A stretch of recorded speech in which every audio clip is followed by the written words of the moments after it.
আসসালামু আলাইকুম। সুপ্রিয় ভর্তি যোদ্ধা, আশা করি তোমরা সবাই অনেক অনেক ভালো আছো। যাদের স্বপ্ন চট্টগ্রাম বিশ্ববিদ্যালয়ের আইন বিভাগ, আজকের ভিডিওটা তাদের জন্য। কারণ চট্টগ্রাম বিশ্ববিদ্যালয়ে আইন বিভাগ পাওয়ার জন্য কিছু শর্ত আছে। আজকের ভিডিওতে আমরা সেসব বিষয় নিয়ে আলোচনা করব। তাই দেরি না করে চলো আমরা ভিডিওটা শুরু করি।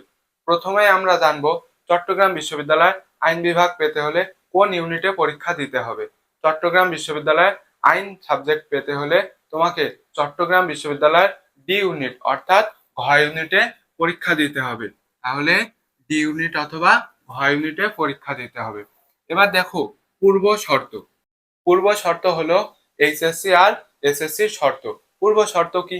তোমাকে এইচএসসি তে জিপিএ 4 পেতে হবে, আর এসএসসি তে জিপিএ 4, আর দুইটা মিলিয়ে 8.50। তাহলে যা বোঝাচ্ছে সেটা হলো এইচএসসি আর এইচএসসি তে দুইটা মিলিয়ে 8.50 পেতে হবে। 2 নম্বর যে কন্ডিশন সেটা হলো এইচএসসি আর এসএসসি ইংরেজিতে জিপিএ 3.50 অর্থাৎ এ মাইনাস থাকতে হবে।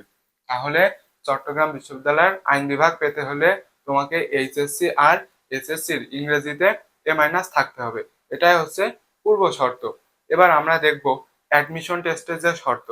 অ্যাডমিশন টেস্টে অনেকগুলো শর্ত আছে। অ্যাডমিশন টেস্টে 4টা সাবজেক্টের পরীক্ষা হয়, সেটা হচ্ছে বাংলা, ইংরেজি আর আইকিউ। এই 3টা হচ্ছে মাস্ট। আর অপশনাল কিছু আছে, জিকে, ম্যাথ, অর্থনীতি। এগুলো অপশনাল, মানে এই 3টা সাবজেক্ট থেকে তুমি যে কোনো একটা দাগাতে পারবা। দেখো বাংলা, বাংলা পরীক্ষা হয় 30 মার্কের। এখন 30 মার্কের মধ্যে তোমাকে 10 মার্ক পেতে হবে। আর ইংরেজি, ইংরেজিতে 30-এর মধ্যে 15 পেতে হবে।